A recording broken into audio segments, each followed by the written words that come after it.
চলন ভাই চলন একদম 150 ভাই লই যান একদম 150। কিরে বস্তি, তুই ফুটপাতে কাপড় বিক্রি করস? ওর মতো বস্তি এর থেকে ভালো কি করবে? তুই না তো শাশুড়ির সাথে যুদ্ধ ঘোষণা করছো, বলো কবি। এইসব করেই পেটে ভাত জোটে না, আবার যুদ্ধ করবে, বড়লোক হবে। অফিসে চলো, আমার এই বস্তিটাকে দেখলে গা জ্বলে। চলো আমরা আজকে একসাথে রেস্টুরেন্টে বসে লাঞ্চ করব। ভাই গেঞ্জি কত? ভাই 150 কইরা গেঞ্জি। দেখি ভাই গেঞ্জিটা দেখি, নিচেরটা।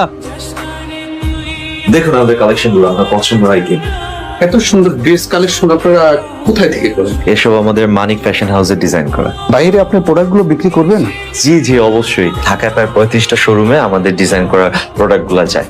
আপনি বরং এই ঠিকানায় গিয়ে আমার ম্যানেজার সাথে কথা বলতে পারেন। আপনি এই ফ্যাশন হাউসের মালিক, আবার নিজেই বিক্রি করেন? জি, বিজনেসটাকে দাঁড় করাচ্ছি, দোয়া করবেন। আপনার কাছ থেকে অনেক কিছু শিখলাম, আজকে আমি আসি। অনু, রাজবের সাথে তো বিয়ে দিতে চাচ্ছি। আমার তো এখনো ডিভোর্সই হয়নি। তো ডিভোর্স দিচ্ছিস না কেন? দিব।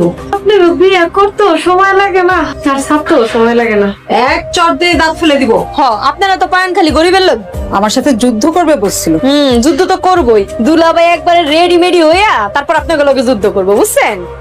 রেডি হয়ে আসবে মানে? কেন, দুলাভাই কইছে না অনেক টাকা কামাইবো, টাকা কামাই আইসা আপনাকে লগে যুদ্ধ করবো। তোমাকে যে ব্যাংক থেকে 50 লাখ টাকা তুলে আনতে বলেছিলাম, এনেছো? জি স্যার, এনেছি। ঠিক আছে, ড্রাইভারকে বলো গাড়ি বের করতে। আপনি এতগুলো টাকা নিয়ে কোথায় যাবেন? আজ এক অহংকারী বড় লোক মেয়ের বাসায় এলো, এত টাকা কি করবেন? তার আর আমার বিয়ের দেনমোহরের টাকা পরিশোধ করে। আপনার বিয়ের দেনমোহর 50 লাখ টাকা? দেনমোহরের টাকা ছিল 5 লাখ, আর বাদ বাকি টাকা ওদের মুখে ছুঁড়ে মারা। দুলাভাই আপনি?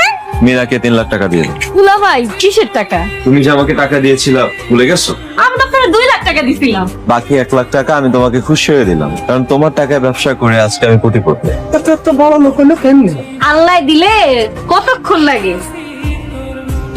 তুমি আমাদের বাসায় আসছো কেন? আপনার সাথে কিছু হিসাব নিকাশ ছিল।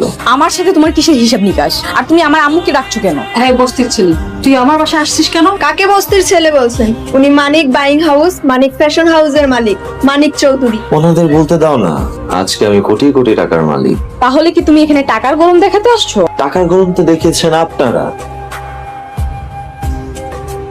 এখানে 50 লাখ টাকা আছে, আশা করি আপনার মেয়ের জীবন খুব ভালোভাবেই কাটবে। তোমার টাকা আমি নিব কেন? 5 লাখ টাকা হচ্ছে দেনমোহরে, আর বাকি 45 লাখ টাকা হচ্ছে আপনাকে বিয়ে করার খেসারত হিসেবে দিলাম। উকিল আসতেছে, উকিল আসলে ডিভোর্স পেপারটা সাইন করে দিতে পারবো। দাঁড়ান দুলাভাই, আপনি কারে ডিভোর্স দিতে চাইতেছেন? যে আপনারে বড় লোক বানাইছে হেরে, যে আপনারে প্রতিষ্ঠিত করছে হেরে, আমাকে প্রতিষ্ঠিত করছে মানে? আপনারে যে ব্যবসা করতে 2 লাখ টাকা